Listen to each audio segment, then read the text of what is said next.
So far, we have worked on preparing the layers by adjusting styles, editing fields, configuring pop-ups, and duplicating also the layers to highlight different attributes, factors, and results, all to help effectively convey the message of the map.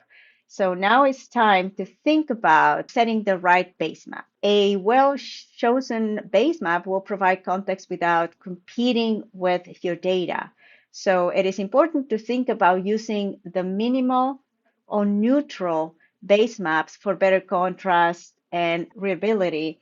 I usually pick the light gray canvas or the dark gray canvas. These both help me highlight the results in this particular case. Usually I also pick any of these once I have a rough idea of how my website or story map will look like what colors I am going to be choosing. There are several options right here that you can play around with. Also, it will depend on the scale of your results or your map. So some of these base maps will provide with a little bit more detail than others. Choosing the right base maps will help highlight your information without overwhelming it. So always think what's best supports your story. Also think about the labels and legends. Some of these base maps will have labels. However, if you look at this one, for example, some of the labels will be